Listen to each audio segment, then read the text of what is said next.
Welcome to Mornings with Ken Rosato. Today is Wednesday, April 1st, 2026. April Fool's Day, it is. We'll take your calls at 888-658-0234 to kick things off. Meteorologist Mike Favetta, he's no fool, and he has the forecast near you. This weather is brought to you by Audio Nova, your hearing experts, serving all of New Jersey with 13 locations. All right, so Mike, was it me or was I being punked by Mother Nature yesterday? It felt sort of springy, summery like. It was amazing. It felt hot in the sun. Had to change into shorts by the afternoon. Very, very mild weather. And Ken, that's mild weather lasts again today, but this time we might get a few thunderstorms that roll through New Jersey throughout the first half of the afternoon. Overnight, just had some clouds in place, and that's why we have this morning waking up to a few passing clouds with that mild weather continuing. It feels beautiful outside, especially with that clear sky lasting into the rest of the morning. And then you see this long line of storms stretch across Pennsylvania. That's what arrives later on this afternoon, giving us the threat of a downpour or two. It's all with this very mild weather, our warmest day yet so far, with temperatures again 15 to 20 degrees above average. And then by tomorrow, a lot of that heat starts to work its way south as we enjoy that warm weather just for today, because the cold front that sweeps through, providing those storms this afternoon, will cool us down just a little bit, keeps us wet into tonight. So plan on that rain to last going into tomorrow. And then that front kind of lingers across New Jersey, giving us some scattered showers, some clouds. It's a little gray, but cooler for your Thursday. Friday starts to clear out nicely, as does the weekend. Saturday is beautiful. And then I think by the first half of the week on Saturday, it starts to turn a little bit wetter. Down in Florida, big event happening, and we're going to talk more about it in just a bit, is the Artemis 2 launch happening later on this evening. And weather-wise, weather looks to be pretty clear, just some passing clouds, so some good news there. We'll give you more details on that, Ken, coming up, as NASA and a lot of the space junkies like myself, very excited about this, as 4 astronauts expected to orbit the moon as they launch later on this evening. Well, that is unless one of them says, hey, you know what? We're making prosciutto and provolone tonight. I'm going to go tomorrow. You guys go. I'll catch up. That would be, this is why there is no Italian flag on the moon right now, Mike. I'm just letting you know. It's because every time they say everyone show up at 2:00. The first Italian shows up at 4:15. The next one shows up at 6. The next one shows up next Tuesday. You lived in Italy. I was there.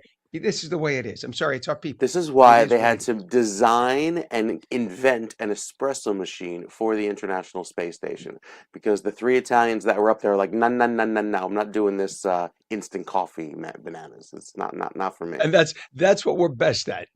You know what? We're best at making espresso machines. We'll stick with that. You want a good Parmesan? You come to us. You want to learn how to go to the moon? I'll go to the Germans. Whatever. It is what it is. All right. We will speak with a NASA specialist, you and I, in just a few minutes. Can't wait to do that, my friend. I appreciate you. It is 64 degrees already in northern New Jersey, 66 in Trenton.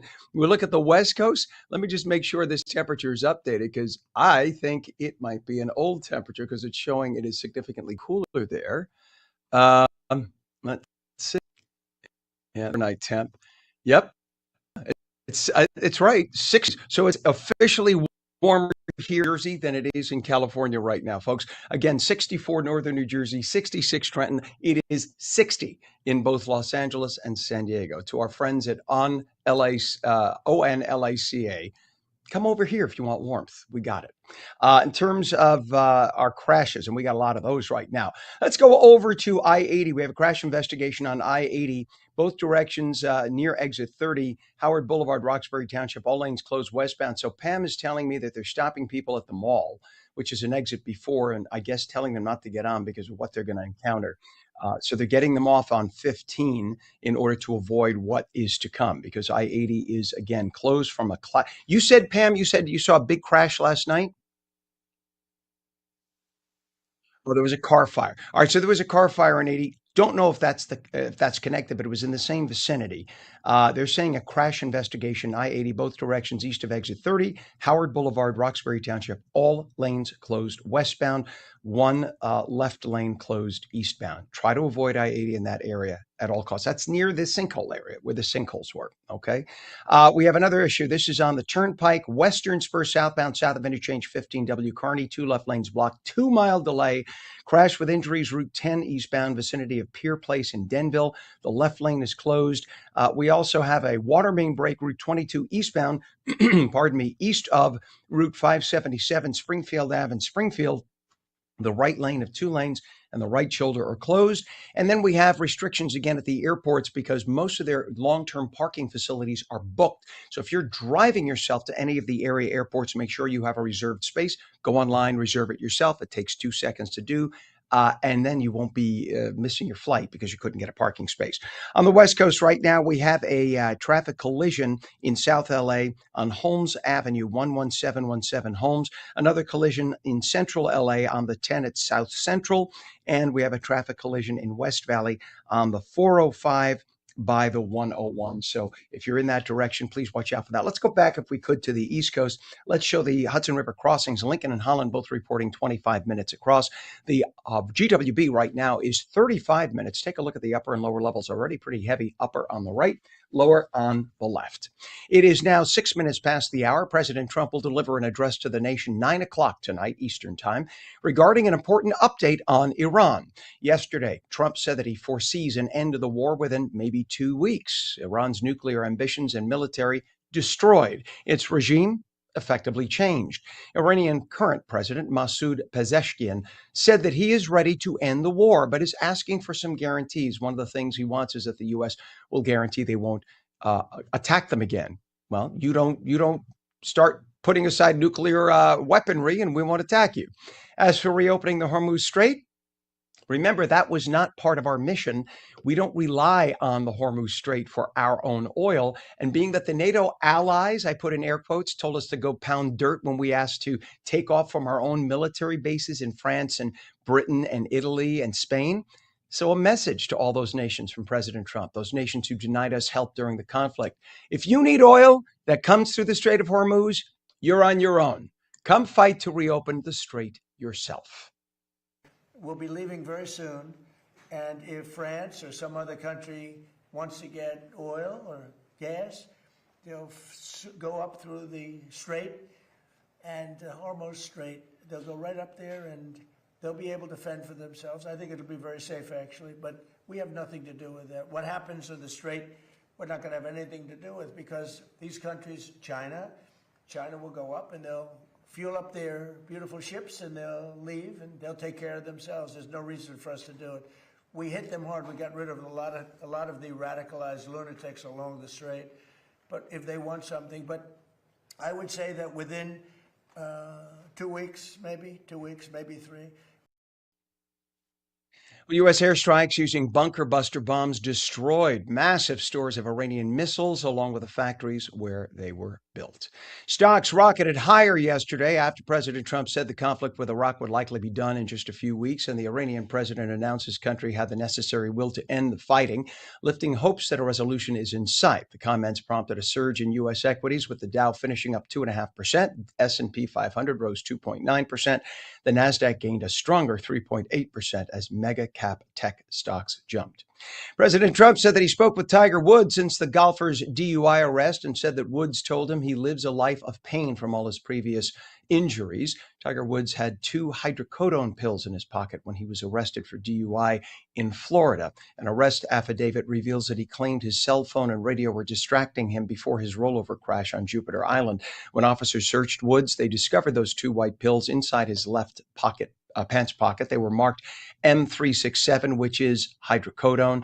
It is an opioid used to treat severe or chronic pain. An elderly woman was left in critical condition after being stabbed in the neck by a homeless man in a random attack in downtown LA yesterday. The incident happened near Olympic and Hope around 10 a.m. Police later arrested the homeless suspect near 5th and Flower. The victim, between 60 and 70. She was simply walking on the street when he stabbed her without warning. She was rushed to the hospital, had surgery, and is listed in critical. The Supreme Court of the United States ruled 8-1 that Colorado's ban on conversion therapy for minors violates the First Amendment rights of a therapist. The case was brought by Christian therapist Kaylee Childs, who argued the law improperly restricted her speech. In other words, this is if a child says they're gay and then wants to become straight, that they can go to a therapist for conversion therapy to become straight. Many on the left are saying that that is unfair, and they've outlawed it in 17 states, but now the Supreme Court says you can't do that. If a therapist believes they could correct the person's challenge, then so be it. You can't say it's illegal. The majority opinion, which was written by Justice Neil Gorsuch, found that Colorado's law regulates speech and censors viewpoint rather than regulating conduct. The ruling is likely to have national implications, as more than 20 states have similar bans on conversion therapy for licensed professionals. The one person who was the holdout, who was totally illogical, sounds like she never went to law school, Justice Ketanji Brown Jackson. Go read her arguments online. It sounds like something in kindergarten would have written with a crayon. And other lawyers around the country are scratching their heads wondering how the hell this woman got on the Supreme Court. In fact, how she even passed law school. It's really embarrassing. 7/11 Eastern, 4/11 Western, newly released Justice Department documents suggest investigators found emails they believe showed Ghislaine Maxwell arranging for meetings with young women for then Prince Andrew. A search warrant application referenced several emails between Maxwell and Andrew Mountbatten Windsor discussing introductions to women, including before his 2002 trip to the island that the man owned, that Epstein owned. The Trump administration approved an exemption allowing oil and gas drilling in the Gulf of America to bypass current Endangered Species Act protections. Officials argued the move is necessary for national security and to protect domestic energy supplies. Of course, environmentalists are squealing about this. Nothing much they can do. And the average price for a gallon of gas has climbed to just above $4 for the first time since 2022, driven strongly by oil speculators basing their moves on the Iran war, which has disrupted the global oil supply and pushed crude prices above $100 a barrel. Though the supply of U.S. oil is really unaffected, we don't get our oil from there. However, the president asked a reporter when the reporter brought up the $4 a gallon gas. He said, what would you prefer, paying $4 a gallon for gas or having Iran nuke us in 6 months? And Robin DiLorenzo, one of the first women to officiate an NFL game, has filed a lawsuit alleging discrimination and wrongful termination. DiLorenzo claims she faced sexism, humiliation, and hostile treatment during her time as a team official with the NFL.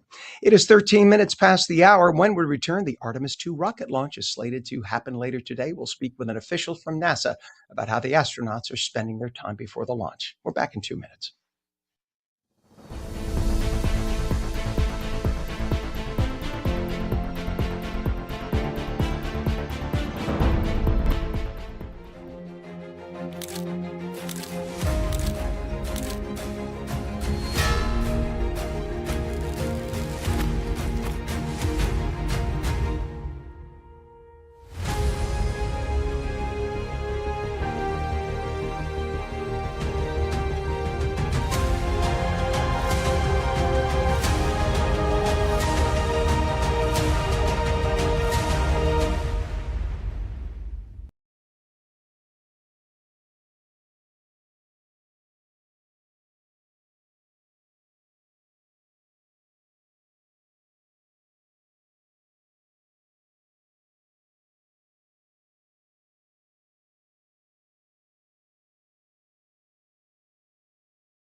Welcome back to Mornings with Ken Rosato for your Wednesday live in New Jersey and New York. And now we welcome Los Angeles and San Diego. 15 minutes past the hour, meteorologist Mike Favetta with the forecast near you. This weather is brought to you by Audio Nova, your hearing experts, serving all of New Jersey with 13 locations. And Mike, we should mention we also have another channel that we've added. It's in its beta phase right now, but they can stream as if they really want to see us there. It's on Florida. So you can go to onfla.com and see us there. So being that the Artemis is, fingers crossed, supposed to launch, 80% chance it'll launch later. We keep our fingers crossed, but might as well even give a little hint to the forecast. We'll talk about the Florida weather in about 4 minutes, right? So anyway, in just a bit, yeah. From It's exciting because we had a little taste of Florida weather yesterday. There was humidity in the air. There was warmth around, and there was a lot of sunshine too. It felt beautiful across New Jersey yesterday afternoon. As far as today, the showers return as soon as later on this morning, and they last through the afternoon with that milder trend that lingers, and midweek temperatures that we've been experiencing above average. That keeps going on. There are some cooler weather on the way, shown in that shade of blue, and that's what works its way eastward over the coming days. So there's the cold front and the line of showers moving across. Then the front kind of stalls out over New Jersey, gives us some wet weather. Could be worse, could be snowing like the Midwest. That system moves its way to the north, and then we have another round of showers that comes throughout Sunday morning. Should clear out by the afternoon, and the timing of that has kind of been, back and forth, considering Easter Sunday. Big Sunday morning plans, headed out to Easter Sunday services, have the Easter egg hunts happening all across the area. So keeping an eye on these showers, which again should move through right during the middle of the day and then clear by the afternoon hours. And then we have dry weather ahead for the first part of next week. As far as the West Coast, dealing with a little bit of wet weather, those rains moving through LA and Southern California right now. And again, to the Northwest, the Pacific Northwest has those showers even through San Francisco. So excuse me, this has been this persistent flow off of the Pacific, allowing for that wet weather to remain. Overall today, looking dry until the early afternoon, but dry for the Florida launch, and we've got more details on that NASA launch happening later on this evening in just a few minutes, Ken. Very good. I'm excited about it. All excited, all excited. Just, it just brings you back to being a kid again when you think about a launch like that. To the moon, Alice, to the moon. All right, we will, by the way, all I heard yesterday were songs relating to space. I heard Fly Me to the Moon about 30 times. I heard Rocket Man, which is, it reminded me about how great Elton John is. Just phenomenal music. If you could think of a space-related music, song, I should say, give us a call, 888-658-0234, and we will maybe see if we can dig it up. All right, Mike, we'll check back in just a second. In the meantime, I just want to remind everybody about traffic. We have a lot of it. We have a crash with injuries, Route 10 eastbound in the vicinity of Pier Place in Denville with the left lane closed. There is a crash on the Jersey Turnpike Western Spur southbound south of interchange 15W 280 in Kearney with the left lane blocked, and there is a 2 to 3 mile delay. Over on I-80, we have a crash investigation, both directions east of exit 30, Howard Boulevard in Roxbury Township. It's getting worse now. All lanes closed westbound, one left lane closed eastbound. Police are getting people off by the mall about a mile before, trying to detour them off because you're going to just hit this mess in just a moment. So you could see it's happening in both directions. This is due to an earlier crash investigation. Pam, our director, said she saw a car fire there last night. Don't know if it's related to that, but nonetheless, you see what's happening. They're going to be shutting that down. People who are in that vicinity by Route 15 on I-80, just try to avoid the area. Take anything as an alternate, or else you're going to be stuck. You don't want to. Just think back to the time of the sinkholes. You don't want to be stuck on that. We have a water main break now, Route 22 eastbound, east of Springfield Avenue in Springfield, with the right lane of 2 lanes on the right shoulder closed. We have parking related issues at all the area airports. So if you are planning on going to long-term parking, because it is spring break right now, if you're trying to get out of Dodge and you're driving to the airports, make sure you have a reserved parking space, or else you're going to get there, have nowhere to park, and miss your flight. You can go online, book someplace to park. Very easy to do. We look at the Hudson River crossings right now. Lincoln Tunnel's up to 35 minutes, Holland 30. GWB upper and lower levels right now, pretty slow, jamming, in fact, 35 to 40 minutes, upper level on the right, lower on the left. And we take a look at the West Coast briefly. We have an issue right now with a crash. This is in South LA at 11717 Holmes Avenue. There's another crash in Central LA. That's at the 10 by Central Avenue. Two more crashes, one on 91 at the 605 in Santa Fe Springs and one in Altadena. And this is on Angeles Crest Highway by mile marker 30.48. It is 20 minutes past the hour now, and we understand that Artemis 2 is due to launch in just mere hours, but the first moon mission in 50 years could still be postponed due to the weather. NASA is aiming to launch at 6:24 p.m. a little later on, provided conditions hold up. If today does not work, by the way, there'll be a few more chances through next Monday, and then again at the end of the month. Weather seems to be the big issue. As of now, NASA says they believe they have an 80% chance of launching today. The rocket's crew is made up of astronauts Reed Wiseman, Victor Glover, Christina Cook, and Canadian Jeremy Hansen. We won't hold that against him, though, that he's Canadian. Kidding! They will be the first people to fly on the Space Launch System and the enormous Orion spacecraft. Now, Artemis 2 was set to launch in February, but a helium leak was discovered and had to return to the vehicle assembly building in Cape Canaveral for repairs. NASA said the problem has definitely been fixed, and Artemis 2 was rolled back to the Florida launch pad on March 19th ahead of today's potential launch. So, Mike, what is the weather looking like for launch time at 6:24 p.m. for Cape Canaveral up the space coast of Florida? 80% chance is very good odds for NASA terms. Usually you get like these 40% chances and they still launch. So those are phenomenal odds.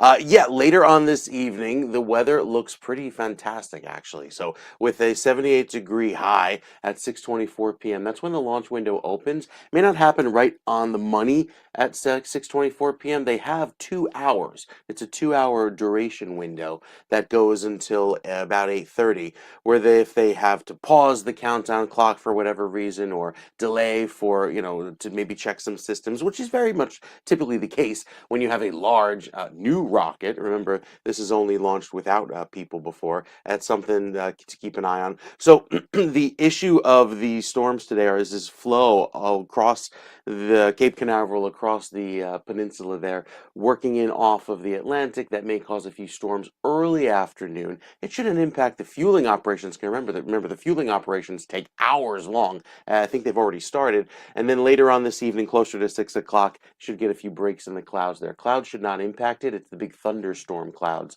that are an issue, because a big rocket going through clouds that are a little bit thicker could actually create some lightning strikes within the clouds, and they don't want that, especially with all the sensitive equipment on board. So a lot of moving parts, a lot of variability, but weather, Ken, actually looks pretty good later on this evening. Mike, I wonder after they fuel it up if somebody asks for a credit card. If you have the Shell card in your pocket at that moment. You need an Amex Black. I think it's like something $10 million of fuel, or it's something ridiculous number of Good I Lord. don't know if they take it at the pump. Pay that one off over time. Right. All right. Well, yesterday, Mike and I were lucky enough to speak with NASA's Katie Oriti, who is manager of the Orion European Service Module Integration Office. Check it out. So we say good morning to Katie Oriti, who is with the European Service Module Integration Office for NASA. That's a mouthful. What does that mean, Katie? Sure. I'm responsible for the oversight and delivery and integration of Orion's service module. So it's part of the Orion spacecraft that provides all of the propulsive capability, electrical power generation, and things like the breathing air and the water that the crew will need for their 10-day journey out to the moon and back. Ken, this is very exciting because Artemis 2 launches later on this evening, the first take of a launch later tonight. What can folks expect? We haven't had a rocket launch with crew members on board that circles the moon in, well, almost 50 years. So what can we look forward to later on this evening? Sure. It's a very exciting and historic launch. We haven't sent crew to the lunar sphere since the 1970s. It's been 53 years. So it is a very historic moment. What you can expect is we'll launch from Kennedy Space Center and we'll spend about 24 hours in Earth orbit checking out our systems, making sure everything looks good and healthy before we send our 4 astronauts on the way to the moon. It'll take about 4 days to get out to the moon, and once we get out there, the crew will be looking out their windows from the Orion spacecraft, telling us what they see on the surface of the moon. They actually have been trained scientifically to look for features on the moon. And a really cool thing that I'm excited about that I would tell folks to look for is as the crew goes around on the backside, they'll see something called Earthrise. So they're going to come around from the moon and they'll see Earth peek out from behind the moon. Similar to what the Apollo 8 astronauts saw, they were the first ones to see that Earthrise, and you can go and look at historic footage of that. But our crew will get to experience that too, and a whole new generation, I hope, will be inspired by that Earthrise photograph and video that the crew will be sending back from their journey. So that's Reed Wiseman, Victor Glover, Christina Cook, and CSA astronaut Jeremy Hansen. What do the astronauts do in preparation for the launch later today? What are they doing right now? Sure. Right now, the crew has been in quarantine, so we put them in quarantine to make sure that they stay for their 10-day journey. And they're doing some proficiency training, just looking over their procedures, making sure that they're well trained and practiced and ready for what's to come. Also spending time with their family. They're about to embark on this 10-day journey, so they want to get some good quality time with their family before they get on top of the rocket and in our Orion spacecraft. And speaking of quality time, so many of us that view on New Jersey, we watch from our phones. We're a very social media forward society. NASA has great social media, Twitter, Instagram, all those things. Will there be some live streams? Will there be posts, of Earthrise, like you hinted, from the astronauts as they circumnavigate the moon? Yes, absolutely. Look up all of our social media sites from NASA and Artemis. You can also reference nasa.gov/live, and we'll have live updates about what's going on during the mission. Awesome. Katie Arini from the European Service Module Integration Office of NASA. Thank you for coming on today. We'll be watching the Artemis 2 launch later on. Thank you. All right. So, by the way, it was interesting you asked her about circumnavigating. A friend of mine just had his son circumnavigated, but that's a whole other story. That's for another broadcast. Mike, so have you ever been in Florida during a launch, by the way, from the Space Coast? I've been in Florida for a launch, let's see, like 5 different times. All of them were scrubbed except for one. So I was on the media tour there under like the CBS logo that was falling apart from the 1950s, right there and it was for, so good to get this, social media influencers. It wasn't for media. It was actually for people who live stream, who tweet, who basically have a bigger social media presence, because that's where kind of the industry is going now. Everybody's on their phones, everybody's streaming, like I had mentioned in the interview. And so with that, I saw SpaceX launch. It was so much fun. But the weird part was about maybe an hour before lunch, they said, okay, now down to brass tacks, because we have to give safety protocol. If you see people running, follow us and follow us inside, because these things explode and you don't know. And if they explode above your head, you now, as 3 miles away, the closest human closest to this launch, have to run inside and seek shelter. So yeah, it was a very, very exciting experience. Everything was nominal. You hear that phrase a lot tonight if you watch. Nominal translates to normal. So everything was normal with that launch, and hopefully that'll be the case later on this evening. It was an exciting experience, and I'm sure there's going to be a few more NASA nerds out there watching the launch tonight too.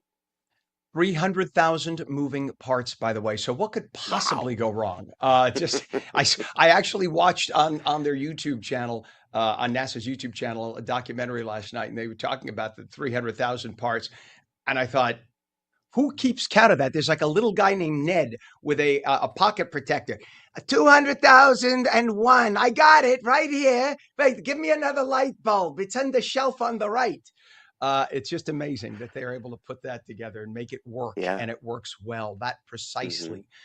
But just to mention again, this is happening tonight, 624, God willing, 80% chance of launch from Cape Canaveral. You could see it up and down the Florida coast. I used to live in Hollywood, Florida, and I remember early in the morning, we could see it from up the coast from hundreds of miles away. Once it gets up a few miles in the air, you could see it all up and down the Florida coast because Florida's flat as a pancake. It is fascinating. So fingers crossed, prayers for safety for our astronauts, even for the Canadian who's on board, whatever. And there we go. Oh, we lost Mike's camera. We went I guess long. See, that's a hint. because we went long. That's I'm a used hint. to the commercial break.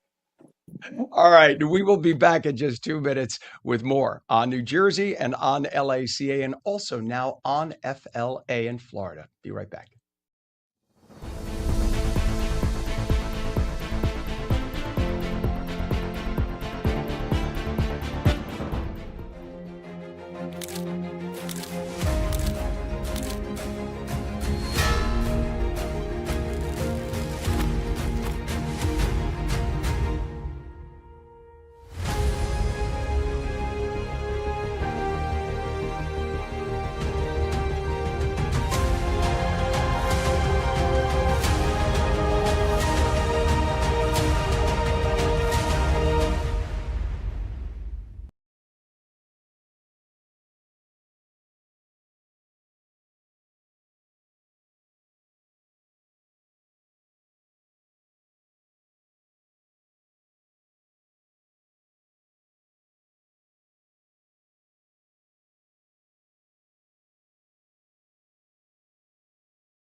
Good morning. It's 32 minutes past the hour now, Wednesday, April 1st, 2026. Welcome back to Mornings with Ken Rosato, live on the East and West Coasts now, and also the Southeast. We welcome the state of Florida with our newest channel on FLA. Meteorologist Mike Favetta has the forecast near you.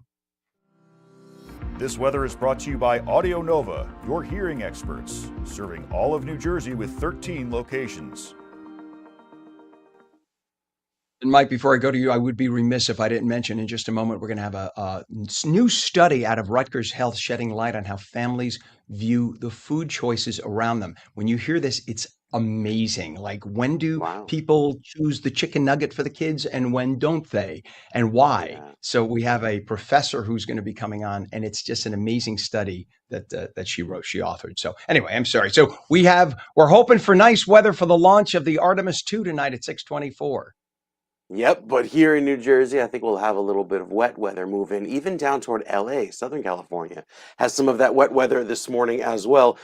Excuse me, just getting over this cold. Have a little bit of that rain moving across the western portion of Pennsylvania, and that's what moves across northern New Jersey and central New Jersey later on this evening as that rain takes over and along the front provides that cooling effect, also rinses the atmosphere of all those tree pollens, which were pretty high over the last few days, back up to the moderate level. With this wet weather that moves in out west, this flow off of the Pacific keeps areas along the west coast still kind of damp going into today and tomorrow as that flow continues. You can even see that marine layer, the clouds going well inland to the San Bernardino Valley, up the coast to San Francisco. You have the front that eventually slides through into tomorrow evening, but still not quite out of the woods yet, keeping it cloudy at least through Saturday, and then clearing likely takes over by the end of the weekend into Sunday. So dealing with that rain this morning, wow, quite a bit of a heavy shower taking over, as this is rainy season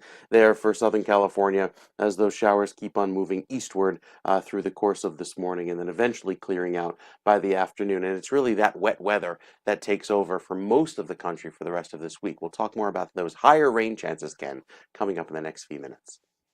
All right, Mike, thank you very much. 63 degrees right now in northern New Jersey, 66 in Trenton.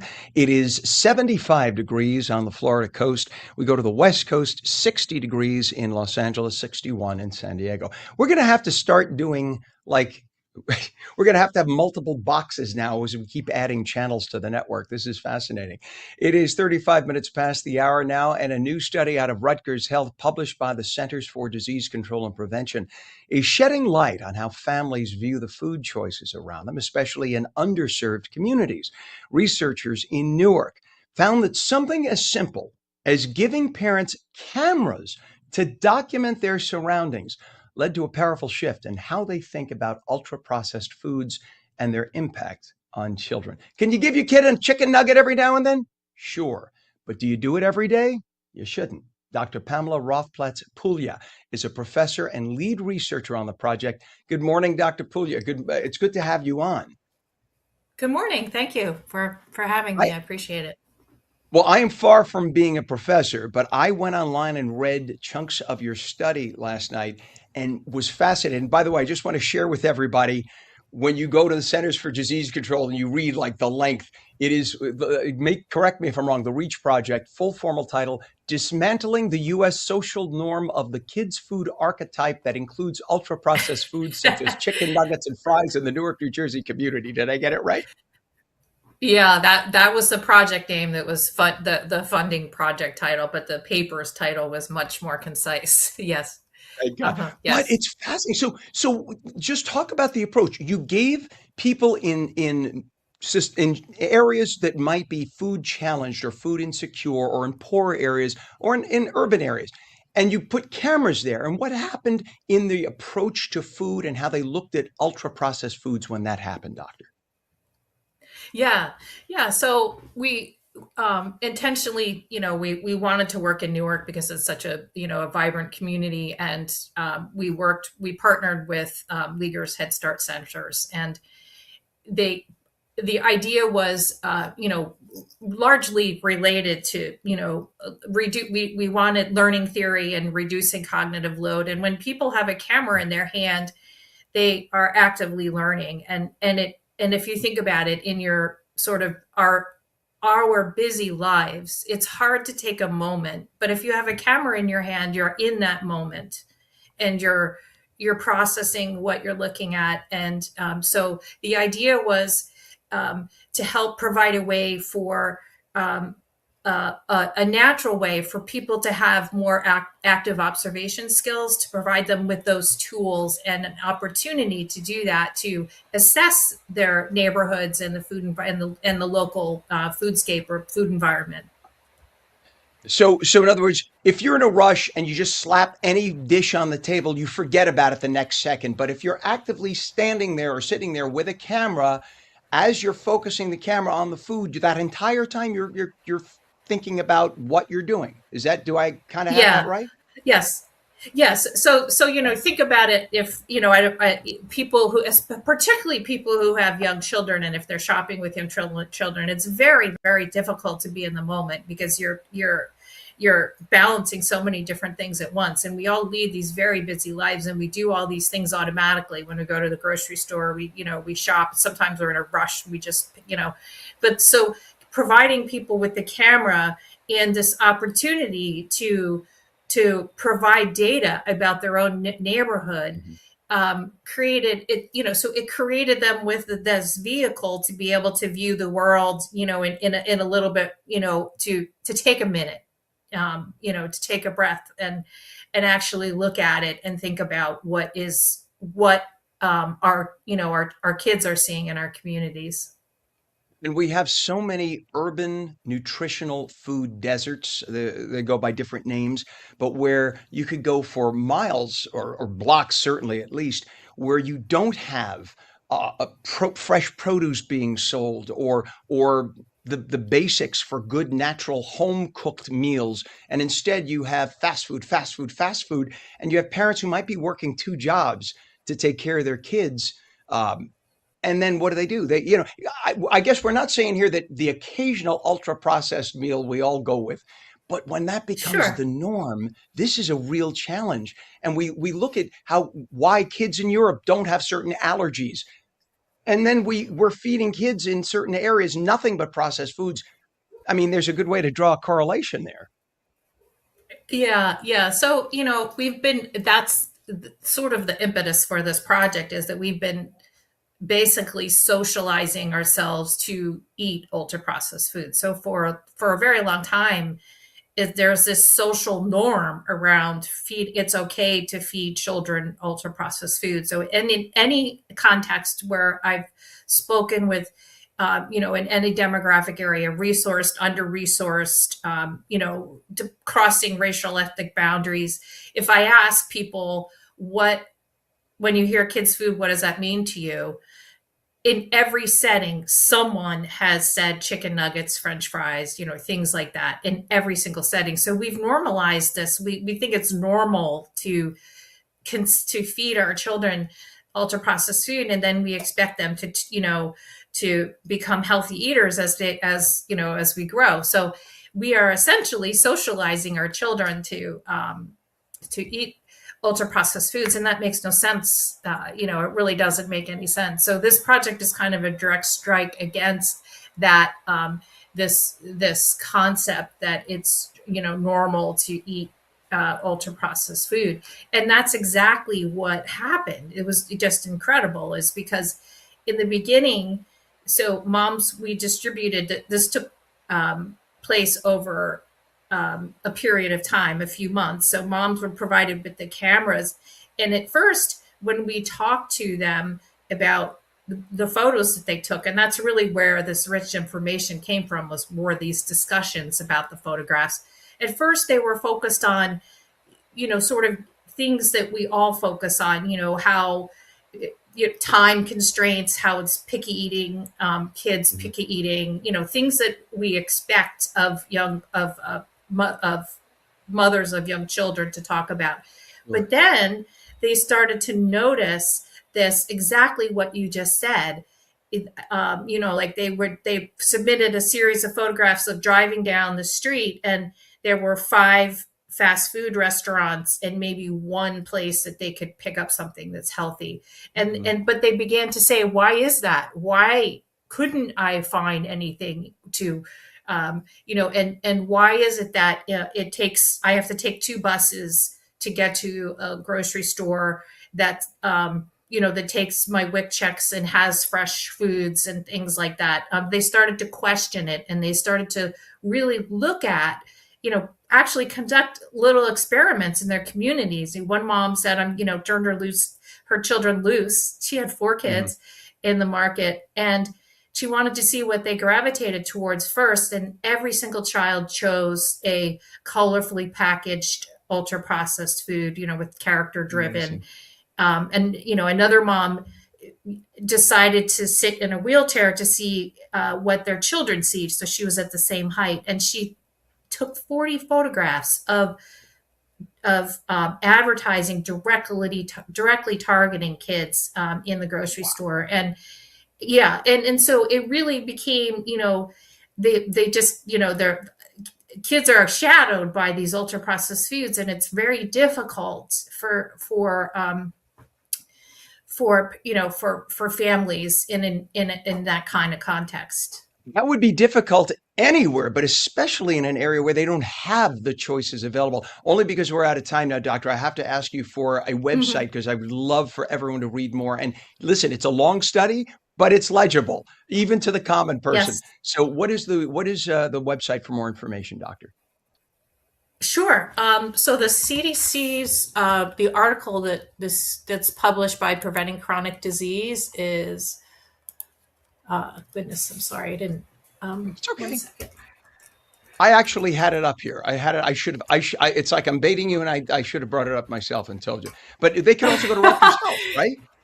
To Rutgers University, Pardon Rutgers me. Health, and they could go to Rutgers Health too, and find you, and then Sure, find the of web, find course. that. Yes, yes. So It's a we will pretty have it. long. It's cdc.gov/PCD issues 2026, and then you can find it By the in way, the I and the, googled it. there. I If you also have just a website. I don't mean to step on you, doctor, again, because we're going to hit a hard break with commercial. I Googled you and it came right up, just so you know. So if you Oh, Google the okay, great. doctor's name, Dr. Pamela Rothpletz Puglia. So it's Rothpletz hyphen Puglia, Puglia, like the area of Italy, professor and lead researcher from Rutgers Health. You could find the study. Do yourself a favor, read it, share it with your friends. It is fascinating and very important for all of us to make sure our kids eat properly. Thank you, doctor, so much for coming on. Thank you. Wonderful study. We appreciate you very much. Thank you very. You bet. And as we enter spring, dressing for the weather can be tricky. We'll be back in 2 minutes with Dawn Del Russo, our fashion.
Welcome back to Mornings with Ken Rosato.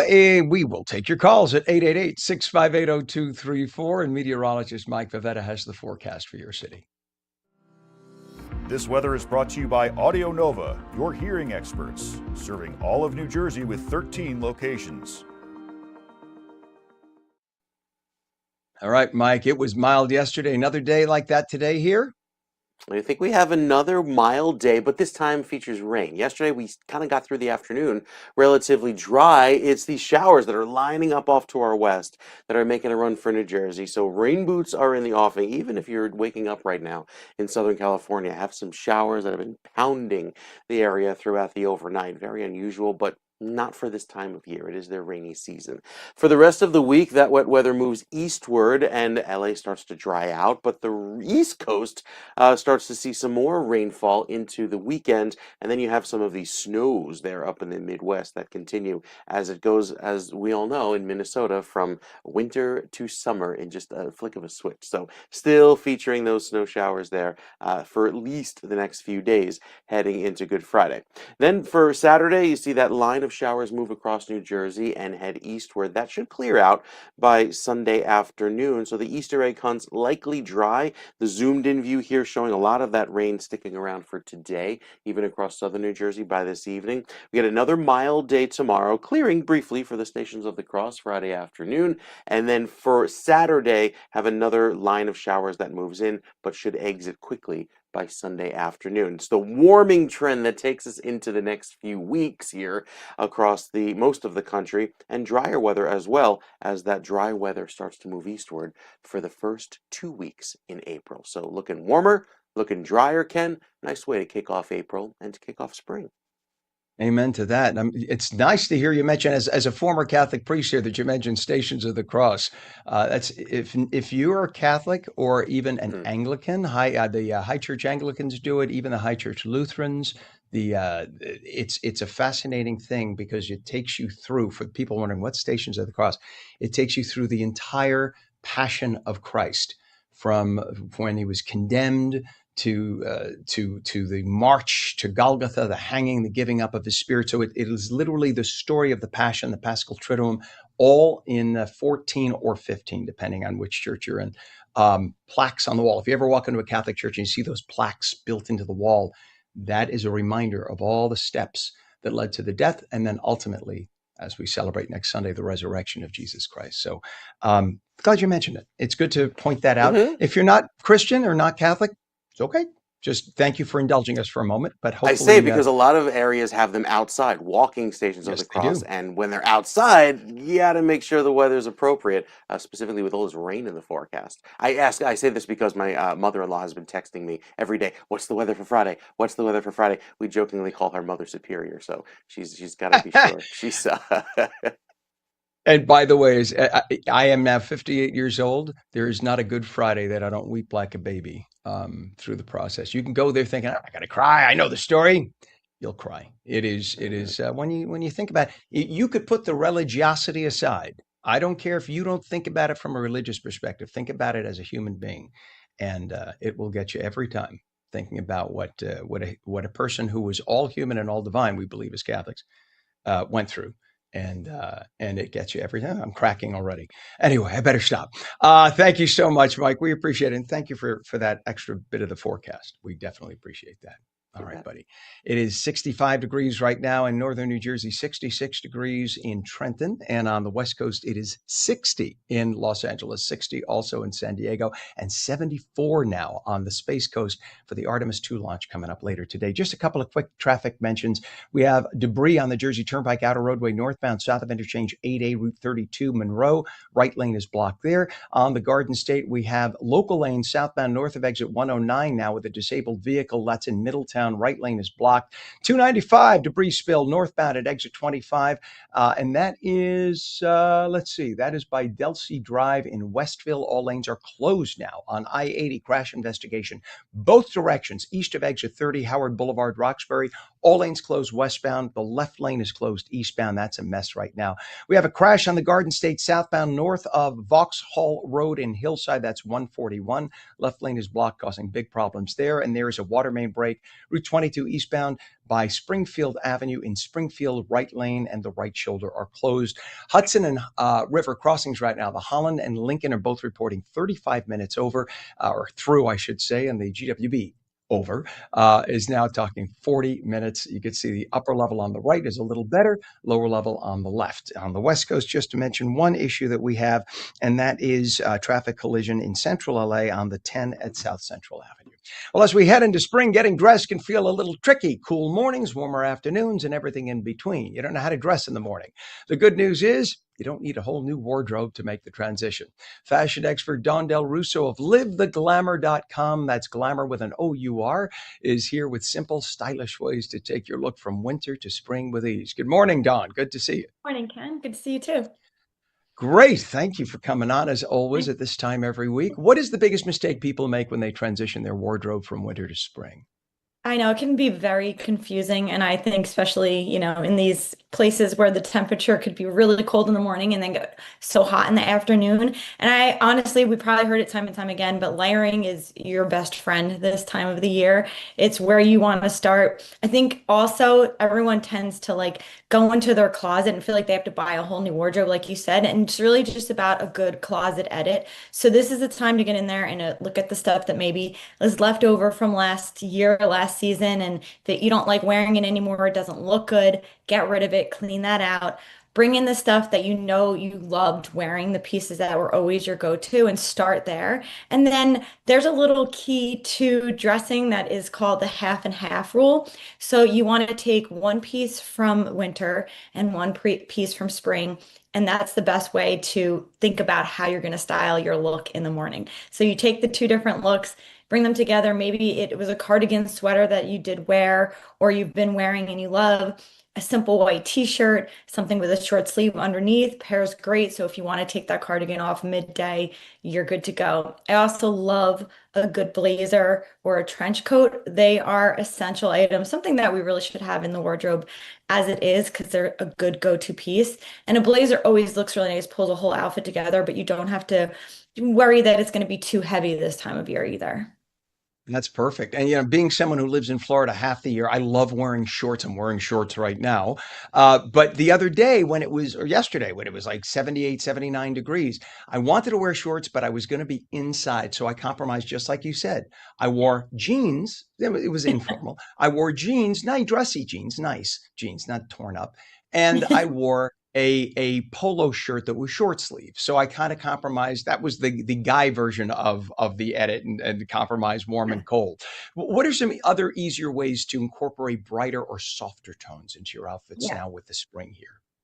I love these colors for this time of year, and it kind of trickles back into what we talked about last week, the really trendy minty toothpaste color. So if you are paying attention somewhat to some of the trends, think about colors that are nice pastels, some neutrals. Neutrals look so good, and we usually all have those in our wardrobe, but you want to bring in some color this time of the year. It's a fun way to play with the season. I think in the winter, we tend to wear a lot more, the darker tones, blacks, browns, dark navies. Now's when you can bring in the lighter tones and feel okay about wearing them, but also the pops of color. So if you are doing a brighter blue, that's okay. Or if maybe you wanted to do a more bold orange type of color, now's the time to kind of swing into that and move that way versus the typical, basic colors that you're always wearing. And then also pair those with neutrals. Neutrals work really well with a color, and I love doing that. So if you have, a men are wearing a pair of khakis and you want to add in a shirt with some color, maybe do something that is a nice blue that goes with khaki, a lighter blue that goes with khaki. That's a fun way to do it versus your typical white shirt. And you want to just make it a little special, from just my little guy recommendation, Yeah. the pocket square. You could add a pop of color, because if you look at the difference. This is bland, right? I'm serious. Then you add a pocket square. Of course, by the way, is this the coolest pocket square? It has four different shades. Isn't I that the love coolest it. thing? That way you can Yes. match your shirt. But it's just a friend of mine, a former neighbor, gave that to me when he retired. He's like, I'll never wear it again. Take it. I love it. I have it in every shade. But just that little pop of color, now all of a sudden the eye is gravitating and matches. I don't know if you could see I'm wearing a reddish shade in there. Yeah. And it changes it. It makes it nothing, but something other than bland. But it's easy, right? All you got to do is think Yeah. for a second instead of just throwing what's in your closet on. Exactly. And that's the time to wear these things. Like maybe that pocket square is something you thought of only for dressy or more dressed up events. Wear it for your day to day. That's a great Mhm. time to bring it in, and it does look so good. I mean, suddenly your whole entire look changes with that little touch. That actually ties perfectly to some accessories too. I think accessories are such a good place to start if you're trying to update your wardrobe and you're a little hesitant about what you want to bring in. Do the colorful accessories. I'm with you. Fashion expert Dawn Del Russo, livetheglamour.com on every week at this time. Dawn, thanks for coming on today. Happy Easter. Thanks, Ken. Happy Easter. You bet. And we'll be back in 2 minutes.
Good morning, 801, Wednesday, April 1st, April Fool's Day, 2026. Welcome to On New Jersey Mornings. I'm Ken Rosato, taking your calls at 888-658-0234. Some clouds today, maybe an isolated thunderstorm this afternoon. Gusty winds, small hail possible. High's about 79. We head to meteorologist Mike Favetta with a detailed check of the Garden State forecast.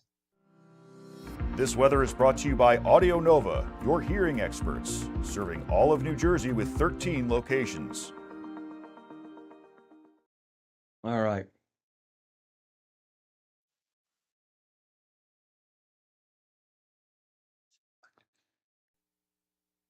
And we're going to go to Mike in just a second. We're keeping an eye on him. I know sometimes he has to reboot the camera at this time, so I think that's what's happening.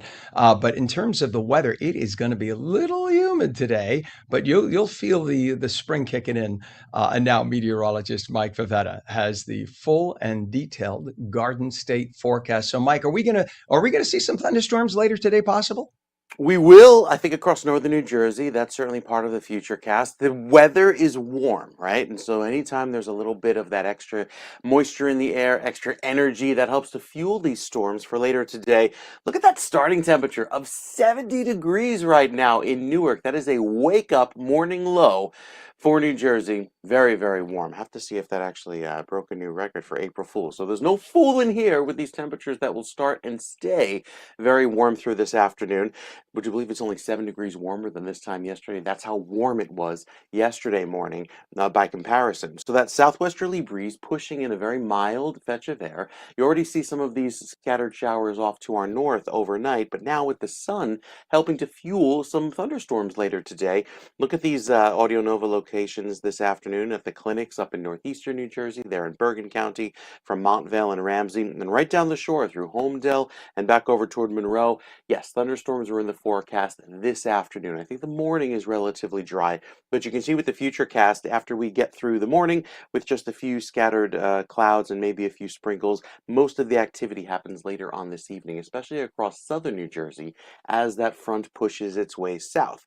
Throughout the rest of the period into tomorrow afternoon, a much cooler feel because that wind blows from the east off of a very chilly Atlantic, so the temperatures drop into the 40s.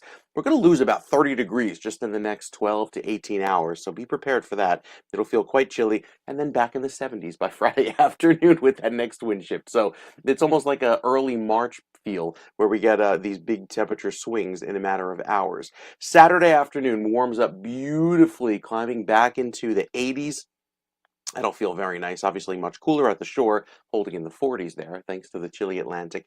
And then Sunday morning has those early morning showers, which likely give a little bit of wet weather heading out to Sunday morning services, and then clearing by the afternoon. So big temperature variations from today into tomorrow, and then back into the 70s and even low 80s by Saturday, Ken. It's a big roller coaster headed into the rest of Holy Week. There you go. Roller coaster it is, Mike. Thank you. 4 minutes past now, 8:04. We do have an issue right now, some buildup of traffic. No accidents to report, though. This is on I-78 at Vauxhall Road in Union. We take a look at the buildup of traffic that we have at 8:04. If we can, we have the Vauxhall cam. It's coming. All right. It takes a second sometimes. You hit the button and it takes like 10 seconds. There it is. Knew that almost never fails, the Vauxhall cam. Yet the days that we have no traffic and we say, let's go to the Vauxhall cam, that's when it's empty. But today you got traffic. So if you're heading that way, I-78 Vauxhall, this is in Union. Just be aware of that. By the way, notice on the right-hand side there, Rider University. We welcome Rider University as a major sponsor of our morning show. Welcome. And if you're thinking of heading to university, you want to send your child there, you want to investigate, you want a great school in New Jersey, close to home, Rider University. Check them out. We thank you for coming on as a sponsor this morning, Rider University. 5 minutes past the hour right now. Other issues we have in terms of traffic. Route 22, water main break, eastbound, east of Springfield Avenue in Springfield. Right lane and right shoulder are closed. Hudson River crossings, Lincoln and Holland right now reporting 35 minutes apiece. GWB 40 minutes, upper and lower level moving, but slowly. You'll see on the right side, the upper level, lower is on the left. It is 5 minutes past the hour. Police in Jersey City arrested 5 people and issued dozens of summonses during a crackdown on illegal smoke shops. Investigators say the move resulted in 5 shops being shut down. Large amounts of illegal contraband was confiscated, including unregulated marijuana and flavored vapes illegally being marketed to minors. The raids followed a weeks-long investigation after a large number of community complaints were made. By the way, I love when we say illegal smoke shops. Marijuana is illegal everywhere in America still. No matter what local laws say, make it legal, it's still technically regulated as a drug by the federal government. So technically a federal agent can zoom in and arrest you for smoking pot on the street if they catch you. A lot of people don't realize that. They think, no, but it's legal in New Jersey. Right. New Jersey police won't arrest you. Federal police actually still can. That's something little talked about, but just be aware of that. Anybody else, by the way, spotting illegal drug sales, contact Jersey City Police, because the people who have legal smoke shops pay a fortune to get their licenses to open those smoke shops, and they're highly regulated. Then along come the illegal guys. They're selling God knows what. They're selling, according to the police, flavored vapes to kids that they're not supposed to be doing, and they're selling edibles that may not be regulated. So don't rely on the unlicensed smoke shops. If you really need to get a marijuana fix, go to the licensed ones. It's 8:07. President Trump will deliver an address to the nation at 9 tonight regarding an important update on Iran. Yesterday, Trump said he foresees an end of the war in a couple of weeks. Iran's nuclear ambitions and military destroyed, its regime changed. Iranian President Masoud Pezeshkian said that he is ready to end the war. He just wants some guarantees. As for reopening the Hormuz Strait, that wasn't part of our mission. We don't rely on the waterway for our own oil, so a message to all of you nations who told us to go screw ourselves when we needed to take off from air bases in places like Italy and Spain and France and England. If you get your oil through the Strait of Hormuz, go get it on your own. We're not going to defend you. You are on your own. Good luck with that. Come fight to reopen the strait yourself. We'll be leaving very soon, and if France or some other country wants to get oil or gas, they'll go up through the strait and Hormuz Strait. They'll go right up there and they'll be able to fend for themselves. I think it'll be very safe, actually, but we have nothing to do with that. What happens in the strait, we're not going to have anything to do with, because these countries, China will go up and they'll fuel up their beautiful ships and they'll leave and they'll take care of themselves. There's no reason for us to do it. We hit them hard. We got rid of a lot of the radicalized lunatics along the strait. But if they want something, but I would say that within 2 weeks, maybe 3. U.S. airstrikes using bunker buster bombs destroyed massive stores of Iranian missiles along with the factories where they were being built.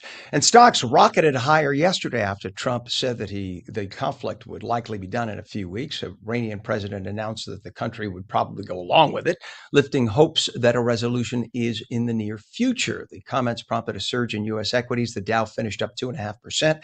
S&P 500 rose 2.9%. NASDAQ gained 3.8% as mega cap tech stocks jumped. President Trump said that he spoke with Tiger Woods since the golfer's DUI arrest and said that Woods told him he lives a life of pain from all his previous injuries and all the previous accidents he's had. According to police, when he was arrested for DUI in Florida, an affidavit revealed that he claimed his cell phone and radio were distracting him before his rollover crash. It happened on Jupiter Island. That's in Palm Beach County. When officers searched Woods, they discovered 2 white pills inside the left pocket of his pants. They were prescribed pills. Hydrocodone, it's an opioid used to treat severe or chronic pain. But there are indications on the bottle that say that you shouldn't operate a motor vehicle if you are under the influence of those pills. We still don't know. It's not been confirmed if Tiger was on those pills, but the video that I've just shown you suggests that there might be something that may have influenced him. He wants to go to court, though. He wants to go before a jury of his peers, and he says that he was not under the influence. Unfortunately, in the state of Florida and many states, if you refuse to breathalyze or take a urinalysis test or a blood test, you are given a conviction of DUI no matter what, whether you are or not. The Supreme Court of the United States ruled 8-1 that Colorado's ban on conversion therapy for minors violates the First Amendment rights of a therapist. The case was brought by therapist Kaylee Childs, who argued the law improperly restricted her speech. The majority opinion, written by Justice Neil Gorsuch, found that Colorado's law regulates speech and censors viewpoint rather than regulating conduct. The ruling is likely to have national implications, as more than 20 states have similar bans on conversion therapy for licensed professionals. 8 of the 9 justices, including all but one of the liberal justices, came down on the same side of that decision. The American Council of Learned Societies, the American Historical Association, and the Modern Language Association have filed a lawsuit over canceled humanities grants. Officials allegedly used ChatGPT to label grants as DEI and decide which ones to cut. Hundreds of millions in funding got cut, though it was done under the authority of the president, and the Constitution says the executive branch led by President Trump oversees such agencies. And President Trump was cheered last night after first getting booed when he went to attend the opening night of the musical Chicago at the Kennedy Center for what could be one of the last visits there for a show before he closes the Performing Arts Institution for 2 years for renovations. It was the first time he was seen at the Kennedy Center since he was last there with Melania Trump. It was the Trumps' first time together at the Kennedy Center since the premiere of the documentary Melania, which was back in January. It is coming up on 8:13. When we come back, a special event in Elizabeth aims to make a big difference for students looking to take the next step in their education. We'll tell you all about it. Some clouds today, maybe an isolated thunderstorm this afternoon. Gusty winds and small hail are possible, so just be prepared. Have an umbrella handy. When you're driving around, if you see it start to get dark, know that that could happen at any moment. Highs today, about 79 degrees. Meteorologist Mike Favetta will return with your full Garden State forecast, and we'll take your calls at 888-658-0234, 888-658-0234. You're watching On New Jersey Mornings. We're back in 2 minutes. Don't go away.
Welcome back to On New Jersey Mornings. I'm Ken Rosato at 8:15, and we will take your calls at 888-658-0234. Some clouds today, maybe an isolated thunderstorm this afternoon, gusty winds and hail possible. Highs about 79. Straight to meteorologist Mike Favetta with the detailed Garden State forecast. This weather is brought to you by Audio Nova, your hearing experts, serving all of New Jersey with 13 locations.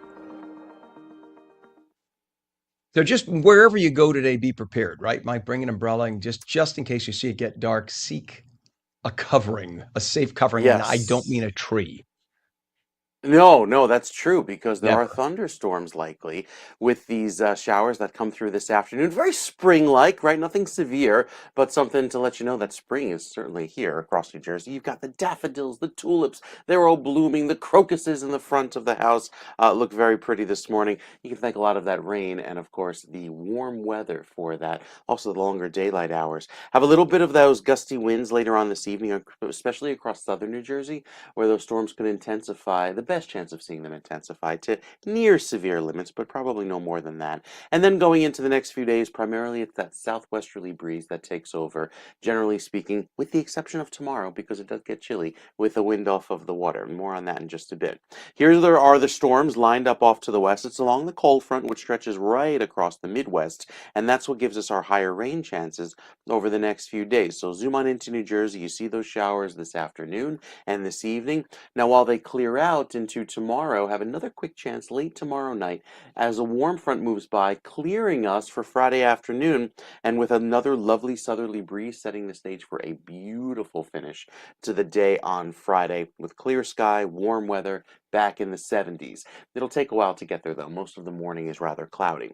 Saturday afternoon, also lovely, low 80s on tap with a mix of clouds and sun. But again, that southerly breeze will keep it chilly at the beaches back down into the 40s. And then early Sunday morning, have a last line of showers that moves through. And once that clears, we turn dry for the rest of the day. So rainfall totals by midnight tonight could be upwards of an inch across southern New Jersey, northwestern corner of the state, not as much, but still there's enough moisture around to give us maybe a good half-inch statewide going into tomorrow.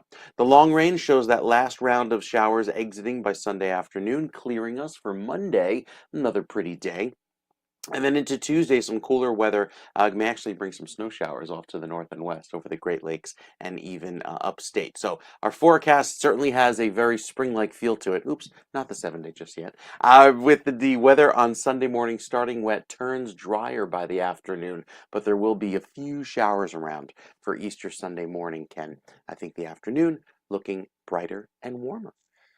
By the way, Monday just called and said, "You're pretty as well, Mike. Thank you." That's what Monday said. You called Monday a pretty day. So it says thank you. Hey, Mike, don't go anywhere if you will, because looks like we have a little given gift of time, which we never get on this show. Okay. So we'll rerun our earlier interview with our Yes. NASA specialist. So I'm just going to do a quick traffic update if you can hang out, and we'll come back to you in just a second. Okay. Mm-hmm.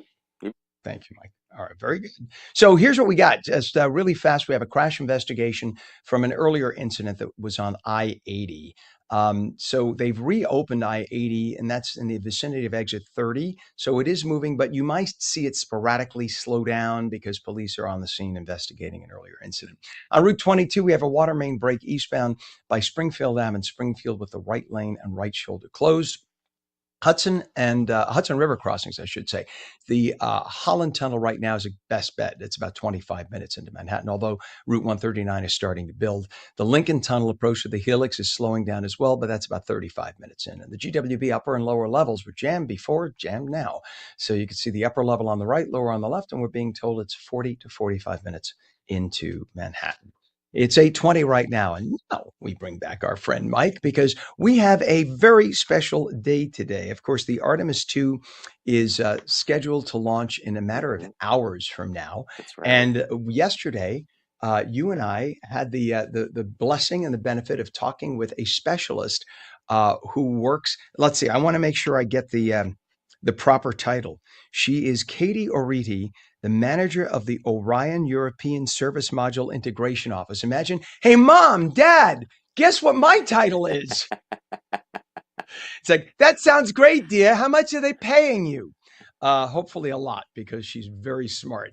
But how cool is that? Now, you said you've been to the Florida Space Coast during launches or attempted launches in the past. Mm-hmm.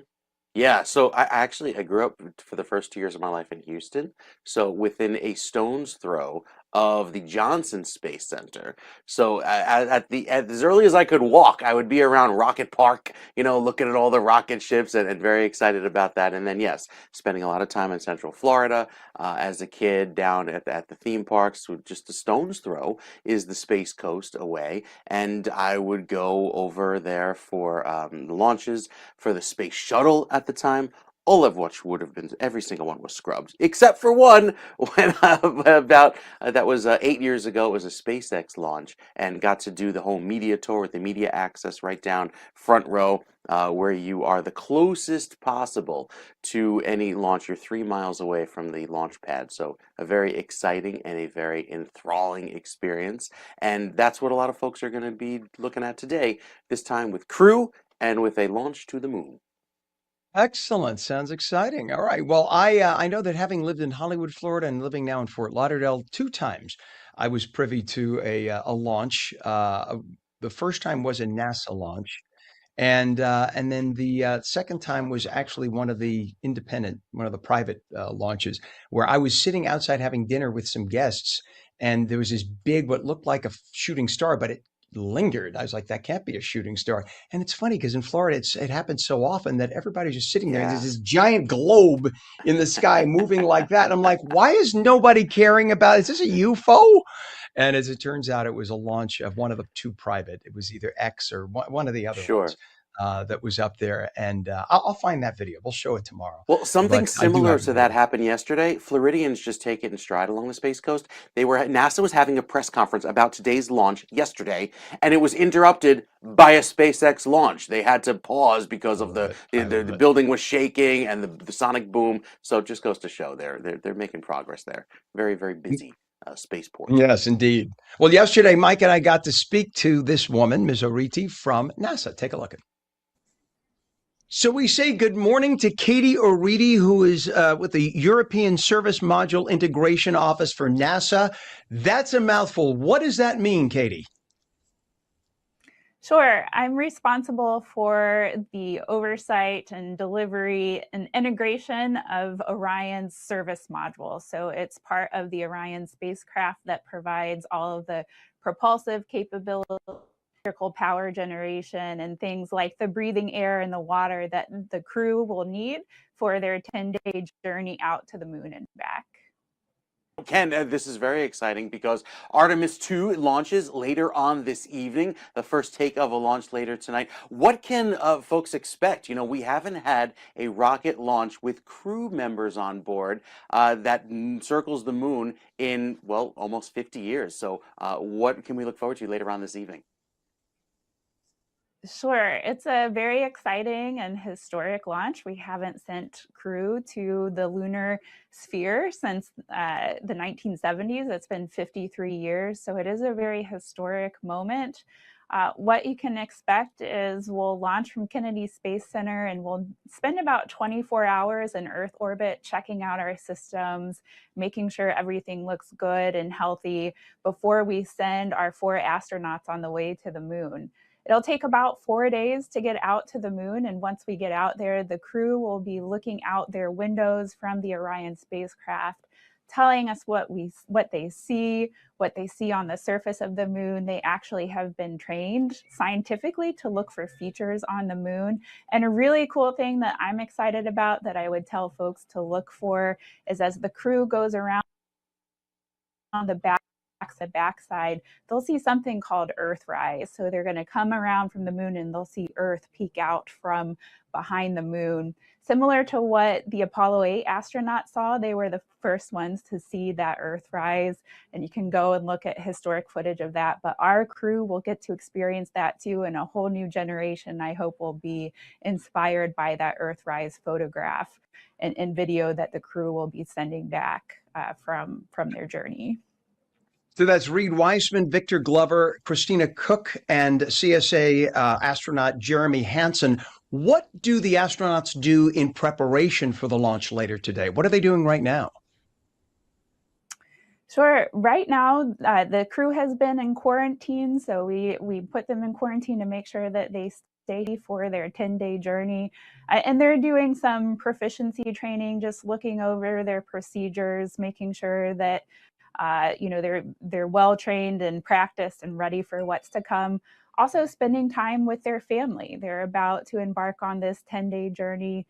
So they want to get some good quality time with their family before they get on top of the rocket and in our Orion spacecraft. And speaking of quality time, so many of us that view on New Jersey, we watch from our phones. We're a very social media forward society. NASA has great social media, Twitter, Instagram, all those things.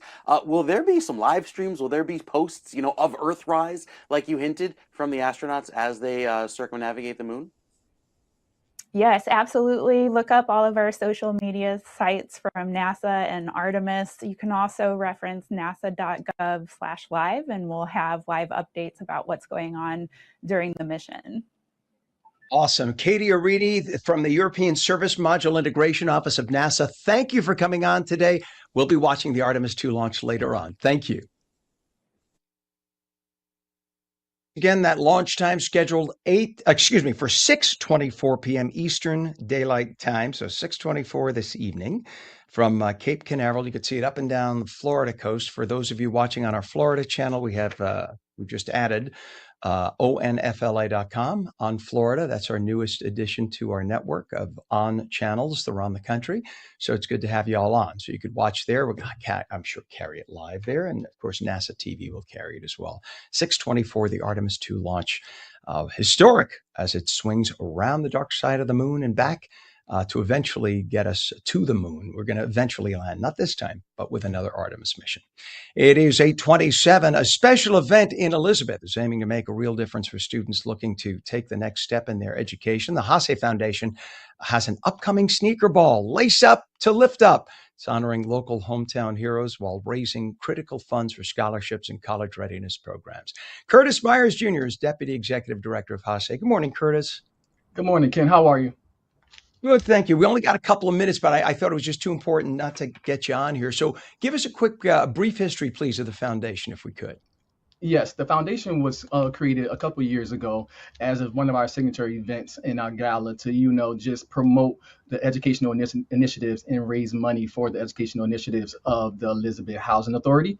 The money is used for our 6 scholarships that we do have in the community that we give out annually, while also supporting our college readiness program that includes an annual college tour as well. Oh, very good. And you have the sneaker ball. So what is the sneaker ball like? What do people expect when they come? And it's the Lace Up to Lift Up theme. What's that about? Yeah, so every year we try to be engaging and creative with our themes. And so this year we decided to have a sneaker ball just to do something different for the community. And so you come in with your suit, your dress, and you just get creative with your sneakers, whether that's Jordans, Old Adidas, Converses. We'll have a sneaker can for you to just show out and model that as well. And just have fun and celebrate the community, and also celebrate all of the individuals and agencies that we are honoring this year, while also uplifting the scholarship winners and the college prep students who will be in attendance as well. I'm embarrassed because I would be so ashamed of my nasty ass sneakers. Excuse me, I shouldn't say that. My ugly sneakers. Let's say that.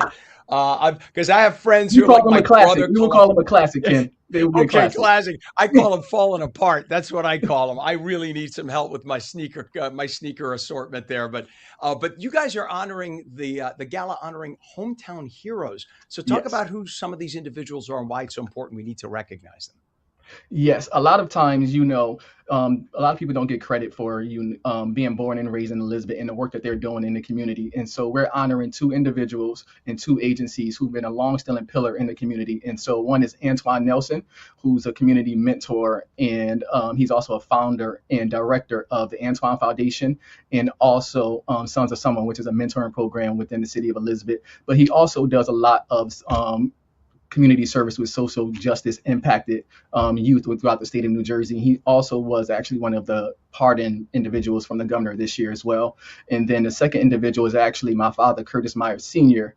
He has over 40 years of service at the director as Department of Recreation in the city of Elizabeth, but he also is a mentor and a trainer. And so a lot of the high school and middle school students who play basketball actually went through my father as a trainer. And he's worked out some people who's been semi-pro and actually going on to be pro and play college basketball as well. And then we are honoring 2 agencies, Elizabeth Port Presbyterian, who's a big pillar in the community in the port of the city of Elizabeth. And they've been around since the 60s. And they have a signature program where they feed over 2,000 residents monthly with their community food bank, but also is central to a daycare down at the port.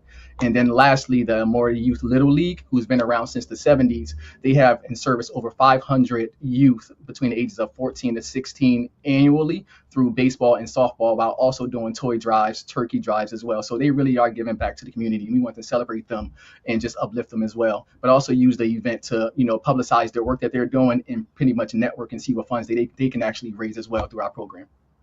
I love it. And you guys give out scholarships as well. I mean, you're a real heart and soul of Elizabeth. A lot of people, by the way, just for people who don't realize, they think Newark Airport's in Newark. It's in Elizabeth. It's in Elizabeth. By the way. We know. Ken, Yes. we know. You're not, because we're New Jersey people. We know. Everyone's like, let's Absolutely. go to Newark. No, it's Elizabeth. Absolutely. Give everybody your website, Curtis. I want to make sure people can get to the event. They know all the information. What's a website for it? Yes, the website is hacenj.com. So that's HACENJ.com. And that's the same thing for social media, Instagram, LinkedIn, Twitter, Facebook as well. And forgive me for mispronouncing it. I wasn't sure. In fact, last night I was like looking online, trying to get the proper pronunciation. I was like, is it Latino pronunciation or is it English pronunciation? So it's Hace, Yes. Hace. Very That's good. correct. We got to have you back on. I want to know how the event went. I want to see some pictures from the sneaker ball. That sounds like fun. I also wanted Curtis to mention, Myers. Ken, at the Rider University is actually my alma mater. That's why I graduated from as well. Amen. Mhm. Our newest sponsor as of today, Rider University. Go Rider. All right, my Go friend. I'm Rider. glad you got that in. You help us out too. I can appreciate it. All right, Curtis Myers Jr., Deputy Executive Director of HACE, the HACE Foundation. Congratulations on your dad too getting the award. That's great. Yes, thank you Thank you so for much. coming on this morning. You bet. It was nice to talk to you, Curtis. You as well. And when, let's see, it is now time to actually go to weather. We have meteorologist Mike Favetta. He's going to tell us all about the New Jersey forecast, and it could involve some thunderstorms. I thought we weren't going to break. All right, we'll be back in 2 minutes.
Good morning. It's Wednesday, April 1st, 2026. Yes, April Fool's Day, but you will not be April Fooled here today. We have 65 degrees northern New Jersey, 67 in Trenton, 67 as well in Cape May at 8:35. I'm Ken Rosato. Welcome back to On New Jersey Mornings. Meteorologist Mike Favetta has a late spring-like forecast for you. This weather is brought to you by Audio Nova, your hearing experts, serving all of New Jersey with 13 locations. So it's more like late May, early June today. Yeah, late May, early June. That's certainly one way to put it.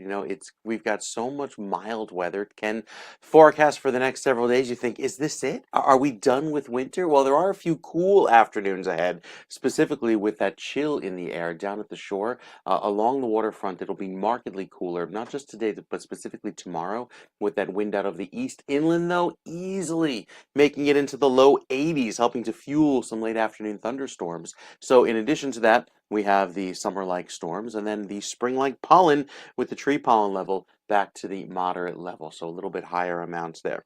As far as today, we are, wow, we might actually tie the record from 1978 of 82 degrees. We'll see how that goes. I mean, we started off very mild this morning, so certainly possible. We get those nice long daylight hours. Sunset now approaching 7:30 this evening. So with all the clear sky forecast today, we start off nice and dry, but quickly go wet by the afternoon. So rain chances much higher this evening into tonight, and then we drop off with drier weather throughout the rest of the week into the start of the weekend. Sunday starts off with a shower, and then I think clears out by the afternoon, and then Monday is nice and dry. So a little bit of a seesaw effect over the next few days, and bringing that is this cold front with the showers later on today into this evening, and then the clouds kind of linger over us into the day tomorrow with a cooler feel. We're back into the 70s with the warm front moving over again, providing the warm weather, the clear sky by the end of the day Friday, and then Saturday starts off with clear sky. Here's the front that comes through for Sunday morning, clears by the afternoon. And then we should have a decently dry Sunday afternoon for Easter Sunday plans. So 7-day forecast has the warm weather today, chilly tomorrow, back to warmth on Friday and Saturday, and then Sunday keeps it kind of mild. And then we kind of settle into average territory by Monday and Tuesday. You won't find as much of a spread at the beaches just because it's cooler there and you have that marine influence making it kind of steady in the 50s and 60s. But overall, feeling great, Ken. Could be worse, could be snowing, could be a blizzard, but no. We've got beautiful weather No, ahead.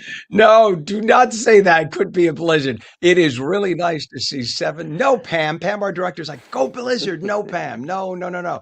It is so nice to see 60s and 50s behind you, mostly 60s. That makes me very happy. By the way, I'm with Pam. I don't have to have 90. I don't even have to have 80s every day. Upper 60s to low 70s, San Diego weather. That would be delicious. I'll Nice. take that every day. Nice. As we were Yeah. going around yesterday with the sunshine and like 71 or It's awesome. 68, I thought to myself, there is nothing wrong with that. When you're in the sun, perfect. We'll take that for That's right. sure. All right, Mike. Thank you very much. We'll check back with you in a little bit. We appreciate it. It is 65 degrees northern New Jersey, 67 degrees in Trenton, and a major development project in South Jersey is aiming to transform the region's economy, workforce, and access to innovation. Rowan University has unveiled plans for a $690 million West Campus development project in Gloucester County, bringing together healthcare and advanced manufacturing along with workforce training in one integrated district. It literally will transform that area. Dr. Tony Lohman is the chancellor of Rowan University. We say good morning to you, Dr. Lohman. Good morning, Ken. How are you? Great to have you on. I'm doing great. And we're talking about literally taking a sleepy little area, transforming it. So talk about this project. When is it slated, or it has, I guess, begun, right? And this is going to go on for quite a while. Yes. So, obviously you've seen Rowan. We've grown dramatically in the last 10 years or so, and we're sitting at almost 25,000 students strong. But we have a wonderful parcel of land just west of our main campus, about 700 acres or so. We've been slow to develop. We've had a technology park. Inspira has their anchor hospital on our land, some athletic fields. And in the last couple of years, we've really kicked up the development to really serve our region. So the first forays, we opened New Jersey's first and only veterinary medicine school. So it opened last fall, the Shriver School of Veterinary Medicine. But President Hushman has some bigger visions, right? We're at the intersection of 55, 322. We are really thinking, what can we do with this highly trafficked corridor that right now is just empty farmlands? And we really want to put it to use, do what we do best as a university. Driver of workforce development, driver of healthcare, and then driver of the economics in our region. And so this project captures everything all in one. And this wellness village is being led by Fairmont Properties. So it's a partnership between Fairmont Properties, Rowan University, and Inspira Health. And it's got multiple phases.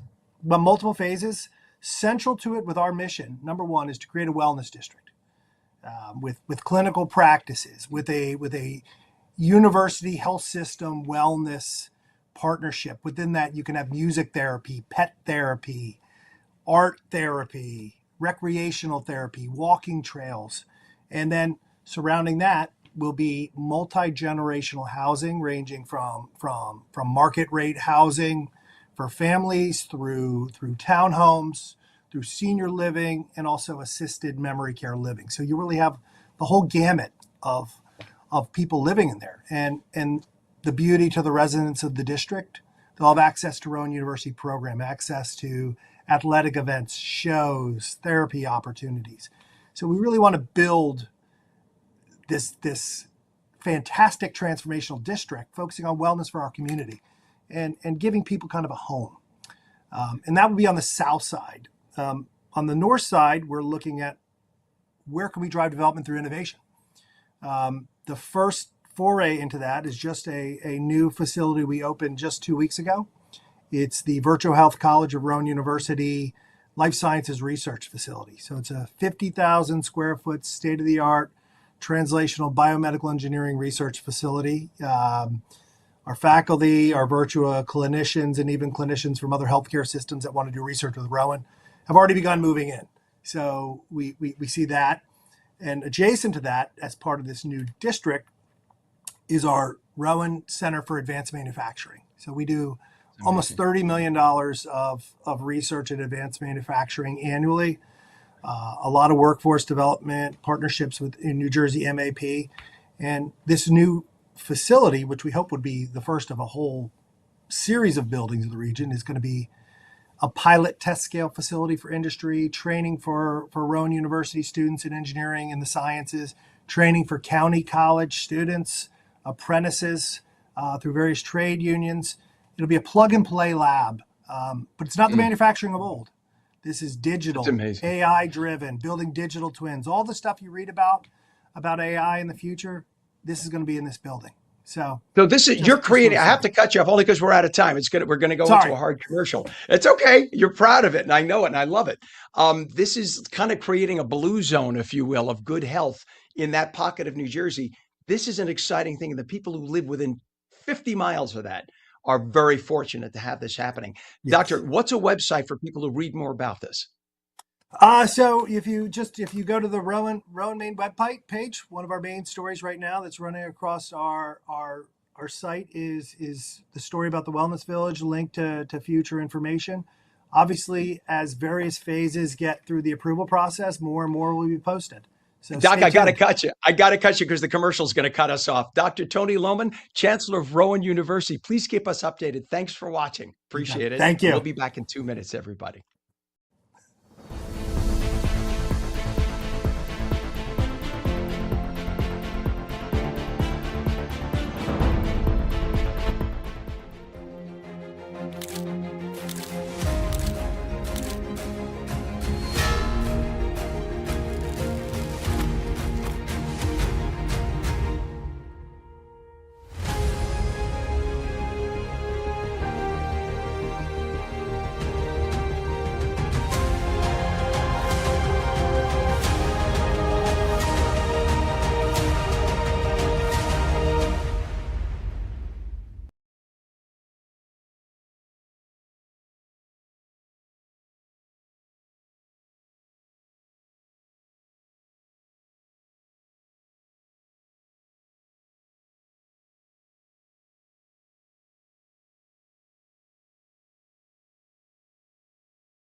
Welcome back to On New Jersey Mornings. I'm Ken Rosato at 8:46, taking calls at 888-658-0234. Meteorologist Mike Favetta with a late spring-like Garden State forecast.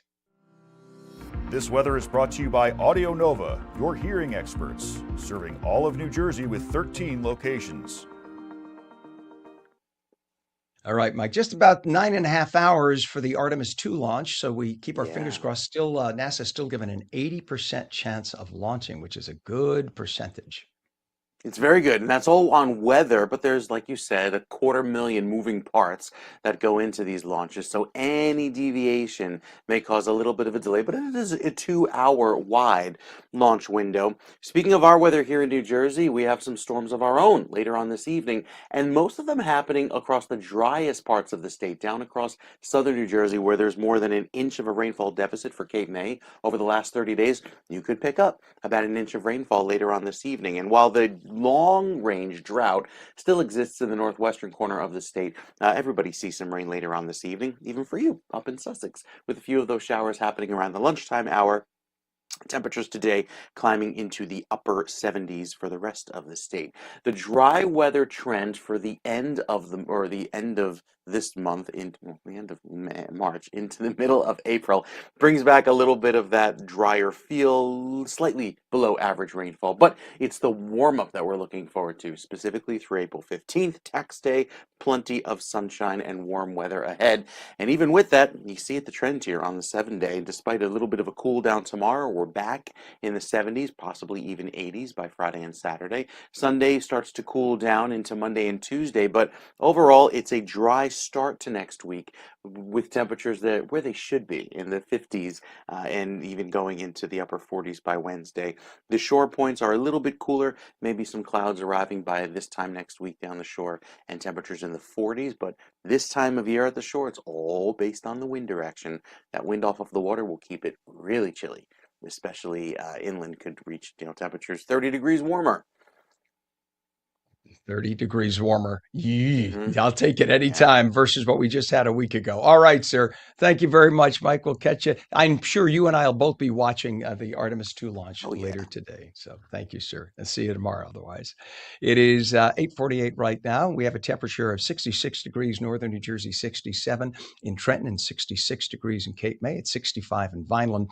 And we have one thing in terms of traffic, two actually. We have a crash on the Garden State northbound south of exit 145 in East Orange with the right lane blocked, causing some delays now. Let's go over to 287. There is a crash southbound north of exit 35, Route 124, Morristown. The right lane of 3 lanes closed right now. And of course, the camera just went out on us. We had it for you with the flashing lights, but let's move on. We had a crash investigation going on. This is on I-80, both directions east of exit 30 in Roxbury with all lanes closed westbound, 1 left lane closed eastbound. Water main break on 22 eastbound east of Springfield Avenue in Springfield Township, right lane and right shoulder are closed. Your Hudson River crossings, the Holland Tunnel right now is costing about 40 minutes in. Lincoln is 45, kind of heavy. GWB is 35 to 40. You can see the upper level on the right, lower on the left. It's 8:49 and ShopRite is launching its Wellness Your Way starter kits designed to support customers as they begin their journeys to better health with weight loss. Aaron Sapp is ShopRite's Vice President of Pharmacy and Wellness. Good morning, Aaron. Good morning, Ken. Thanks for having me. Great to have you on. I'm a ShopRite-aholic, I must confess. Every town I've lived in northern New Jersey, I've had I had the Nutley ShopRite I used to go to 5 times a week. There's the new West Caldwell ShopRite, which you could land a plane in. It's so big. There's so many great, beautiful ShopRites in New Jersey. So let's talk about the Wellness Your Way starter kits and what they are and how you came up with the idea. Yeah, so the goal of the starter kits is really to your patients on what to expect in the first couple of weeks when they started GLP-1 and really proactively address some common early barriers or side effects that they may experience. Many times patients aren't ready for the potential appetite changes and nausea, which is commonly seen. So it's really something to help educate them and give them a basis to be successful in their weight loss journey. Yeah, just to give everyone a heads up, I'm a GLP-1 guy. I've been on Ozempic for over a year because of blood sugar levels, but I've encountered all of the symptoms. So you get nausea, some people, right? You get nausea. It kind of stalls your whole alimentary canal. So you can get constipation, you can get the nausea, you could you sometimes feel a little off because you're not eating, but you have to make sure you get your protein in. But this is brilliant. And you also need some supplementation, right? Because a lot of people eat less food, but you want to make sure you're keeping up. So the idea that you guys came up with a wellness kit, I think is brilliant. And you've launched the initiative now.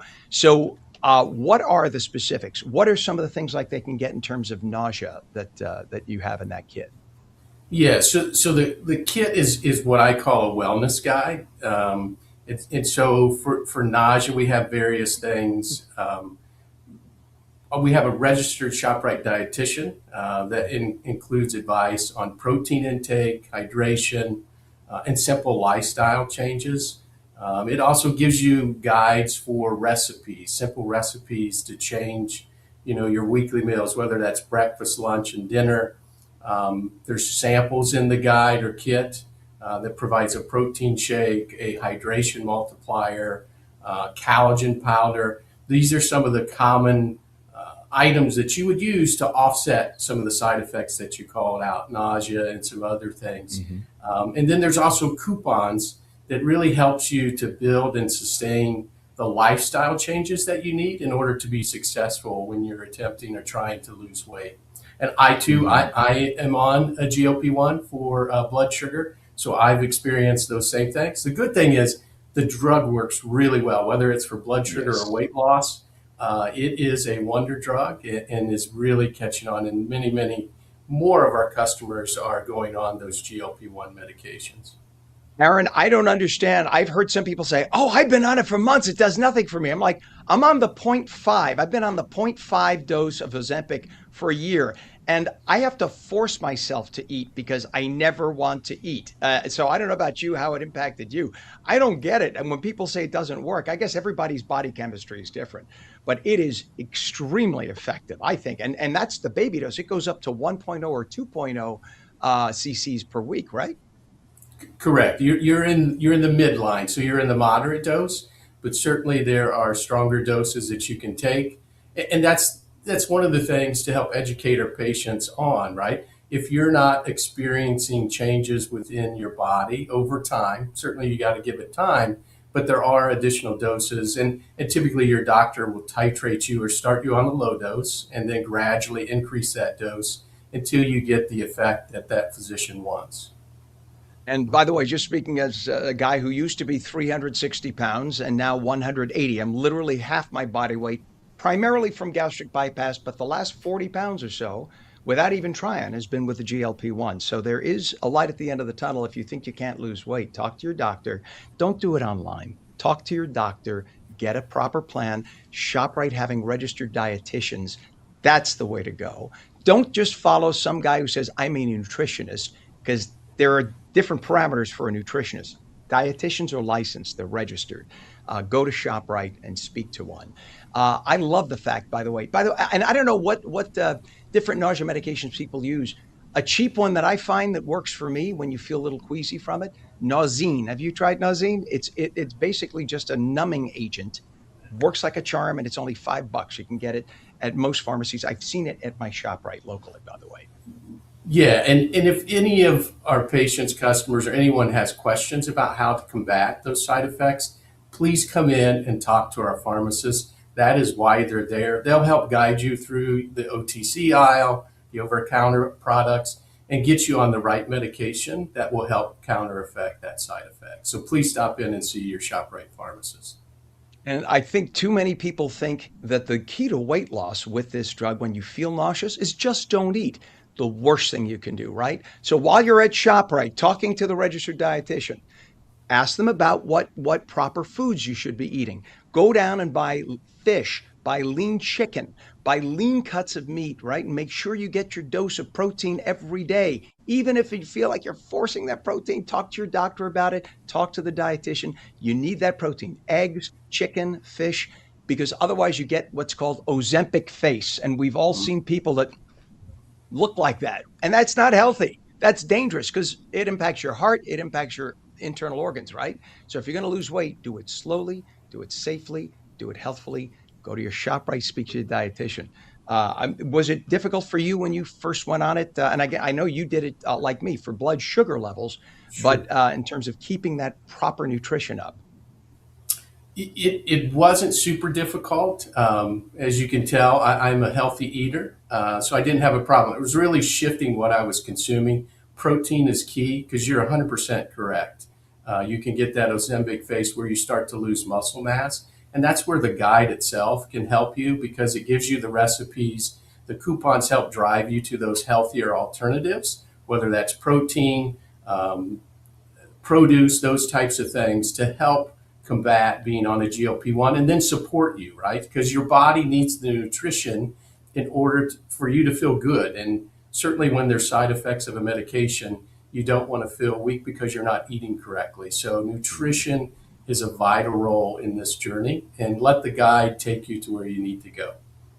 I love it. Wellness Your Way starter kits available at your local ShopRite pharmacy, right in the nick of time, as so many people are on their GLP-1s. Aaron Sapp, ShopRite's Vice President of Pharmacy and Wellness. Thank you for coming on, Aaron. It's just a great concept. I love it. Thank you. Have a great day, Ken. You as well. Stay healthy, my friend. It's coming up on 8:58. Meteorologist Mike Favetta says we'll have some clouds today, maybe an isolated thunderstorm this afternoon. Gusty winds, small hail possible.